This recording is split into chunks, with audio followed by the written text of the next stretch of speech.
Bienvenue sur Africa 24 dans cette nouvelle édition du QG Weekend. Voici les titres de l'actualité. En Guinée, les autorités ont affiché leur satisfaction après l'utilisation des 100 000 tonnes d'engrais octroyés par l'Office chérifien des phosphates. À travers cette coopération, le gouvernement vise l'autosuffisance alimentaire à l'horizon 2020. La recherche de financement relève souvent du parcours du combattant pour les petites et moyennes entreprises africaines et pointé du doigt un secteur bancaire inadapté. Illustration au Togo où les PME souffrent aussi d'un accès très limité au secteur financier formel. Et puis focus sur Cocktail, le tout nouvel album de Nelly Jouma. Composé de 12 titres, ce deuxième opus mélange des rythmes variés tels que le reggae, le slow, l'afrobeat ou encore l'afrozouk à découvrir dans ce journal. Octroyé par l'Office chérifien des phosphates en février 2017, l'utilisation des 100 000 tonnes d'engrais commence à porter ses fruits en Guinée. Le ministère de l'Agriculture, en partenariat avec les producteurs, a mis en œuvre des stratégies pour notamment les cultures de rente comme le café-cacao et l'anacarde. Objectif, parvenir à l'autosuffisance alimentaire. Les précisions, Ibrahima Djoumaba. Le partenariat historique entre le Maroc et la Guinée s'est vu renforcé au cours de l'année 2017 par plusieurs accords. Dans le secteur agricole, le royaume chérifien a alloué au gouvernement guinéen 100 000 tonnes d'engrais pour booster la production agricole. Après usage de ces produits, les autorités affichent leur satisfaction. Cet engrais que nous utilisons est favorable à tout type de sol. Maintenant, les cultures, ça dépend des types. Il y a des engrais spécifiques café, les engrais pour les cacao, pour l'anacarde. Il y a les engrais maraîchers, il y a les engrais pour toutes les cultures aussi. Ces engrais sont répartis en fonction des besoins par préfecture, c'est-à-dire par zone. Et donc, cela a boosté un peu notre production, si vous voulez, qui aboutit à une productivité améliorée. À son arrivée au pouvoir, le président guinéen Alpha Condé avait rappelé la vocation agricole de son pays. À ce jour, plusieurs stratégies sont mises en œuvre par le ministère de l'Agriculture pour la diversification des filières et la création de richesses et d'emplois pour les jeunes. C'est l'agriculture aujourd'hui qui peut nous sortir de l'ornière. Il faut qu'on travaille. Au lieu de laisser les jeunes aller mourir dans les eaux, ici nous pouvons faire de l'agriculture une activité qui crée les richesses. Nous pouvons avoir tout dans l'agriculture. Nous avons commencé le café-cacao, nous avons commencé l'anacarde, nous avons commencé à augmenter notre production en céréales.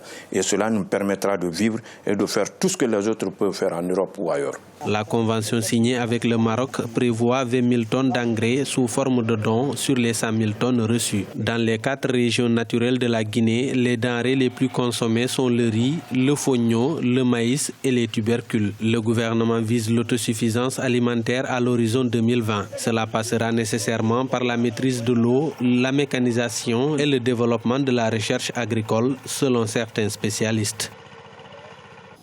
Dans l'actualité également, Soumeilou Boubèye Maïga devient le 5e Premier ministre du Mali depuis l'accession du président Ibrahim Boubacar Keïta à la tête du pays. Secrétaire général à la présidence et ancien ministre de la Défense, il a été nommé au poste de chef du gouvernement ce samedi 30 décembre. Une nomination qui intervient suite à la démission vendredi 29 décembre d'Abdoulaye Idrissa Maïga et de celle de son gouvernement. L'Afrique de l'Est, une région performante, elle se positionne comme le maillon fort grâce à une croissance moyenne du PIB de 5,3%, tirée notamment par les bonnes performances de l'Éthiopie, de la Tanzanie et de Djibouti. Un développement des infrastructures a en effet réussi à stimuler l'industrie dans toute la région, tandis que l'expansion des services sur les marchés reste le moteur de croissance. Plus d'explications avec Deogracias Podo. Depuis quelques années, de nombreux pays de la Corne de l'Afrique, à l'instar de Djibouti, poursuivent leur développement économique et social. Des plans d'action sont mis en exécution afin de doper leur croissance économique respective. Entre des ports polyvalents et spécialisés, la construction de lignes ferroviaires au profit des activités commerciales, des zones franches et autres infrastructures, les réalisations sont aujourd'hui nombreuses et inspirent d'autres régions du continent. Dans ce contexte, il va sans dire que l'Afrique pourra également compter sur sa diaspora et ses acteurs du secteur privé. Que ce soit à Djibouti, en Éthiopie et même dans la région du Somaliland, ces derniers apportent un soutien majeur aux initiatives gouvernementales. Notre vision, c'est vraiment à ce que chaque Africain, d'abord de l'Est ou africains tout court, puissent avoir accès à l'eau et à l'électricité avec un coût qui est très très compétitif et un produit de qualité qui viendrait dans des pays très axés à la technologie. Malgré la crise économique actuelle, la croissance du produit intérieur brut dans l'Est de l'Afrique a été dopée par plusieurs facteurs, notamment l'augmentation de la production de pétrole au Soudan, les exportations de minerais en Éthiopie et en Tanzanie et par d'autres réformes menées à travers la région. Le Kenya est devenu un carrefour commercial. Il va sans dire que dans ce contexte, les efforts de développement seront bien plus importants. Au jour d'aujourd'hui, l'Africain doit penser à produire. Nous sommes des traders, nous sommes des commerçants, nous avons une facilité à aller en Chine, à prendre les produits et à amener ici.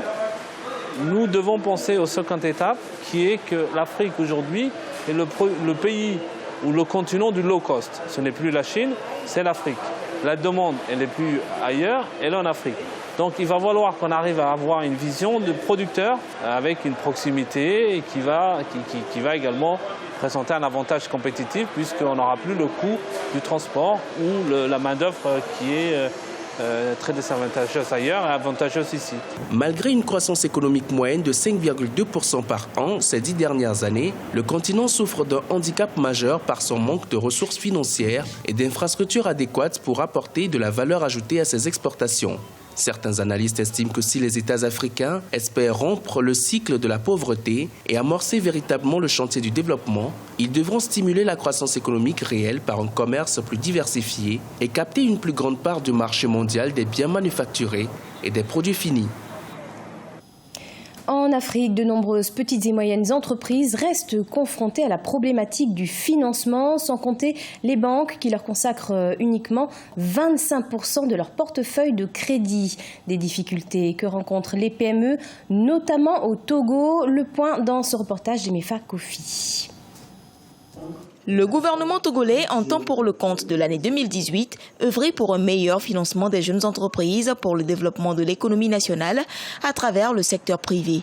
Des mécanismes de renforcement de la capacité entrepreneuriale ont été mis en place. Il s'agit notamment du Fonds d'appui aux initiatives économiques des jeunes, le programme d'appui au développement à la base et le programme de promotion de l'entrepreneuriat des jeunes.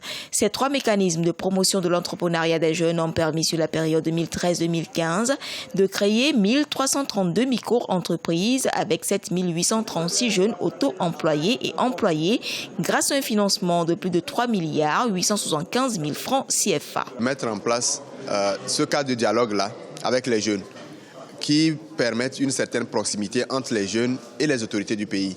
C'est un peu ce à quoi nous allons nous atteler en 2018, mais tout en faisant en sorte que les jeunes soient au cœur de leur propre développement, de leur propre épanouissement. À ce jour, un dispositif institutionnel d'accompagnement des micro-entreprises à l'étape de croissance n'existe pas pour l'heure au Togo.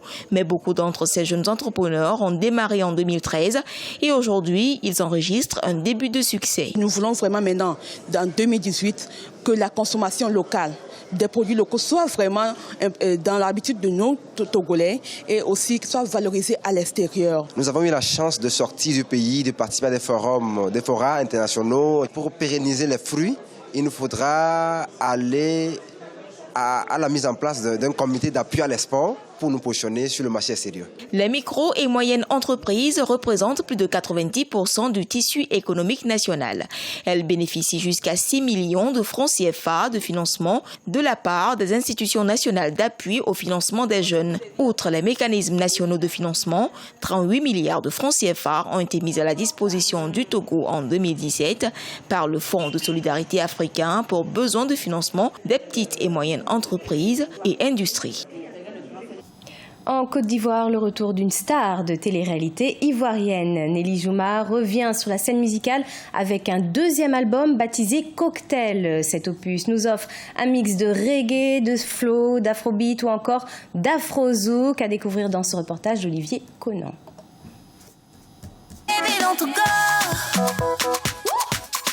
Ne sois pas jaloux. Un cocktail de musique pour la nouvelle année, c'est ce que offre au public l'artiste ivoirienne Nelly Jouma. Avec un album de 12 titres, elle balade les mélomanes au gré des influences musicales qui ont bercé sa jeune carrière. Issue du monde du cinéma, Nelly Jouma embrasse résolument la carrière d'artiste chanteuse avec un second album au rythme très varié. On a du reggae, du slow, l'afrobeat, afrozouk, tout ce que vous voulez. Et aussi, j'ai décidé de mettre en valeur ma culture. Donc, je chante en plusieurs langues, Yakuba, Guéré, BT, plusieurs langues. Voilà pourquoi j'ai décidé, je pense que l'album porte bien son nom. Nelly Jouma a travaillé sous la férule d'Olivier Blé, un arrangeur qui a fait le succès de beaucoup d'artistes ivoiriens afin de proposer au public un produit de belle facture.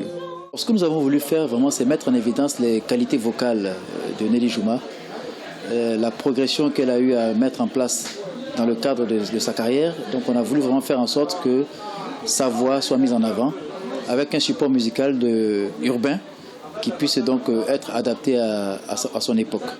Après la sortie de son deuxième album, Nelly Jouma ne compte pas s'arrêter en si bon chemin. Elle ambitionne en faire des tournées pour montrer au public la richesse culturelle de la Côte d'Ivoire au niveau de la musique. Je demande juste aux téléspectateurs du soutien, de croire en moi, de m'accompagner dans cette aventure. J'y crois et j'aimerais bien avoir des personnes autour de moi pour me pousser et croire en moi. Voilà, et moi je serai toujours là aussi pour vous donner du plaisir, travailler encore plus pour que tout le monde soit fier de moi. Avec des chansons comme Ne me quitte pas, Olé Olé ou Ne sois pas jaloux, Nelly Jouma entend résolument faire passer une bonne année musicale à tous les mélomanes africains en 2018.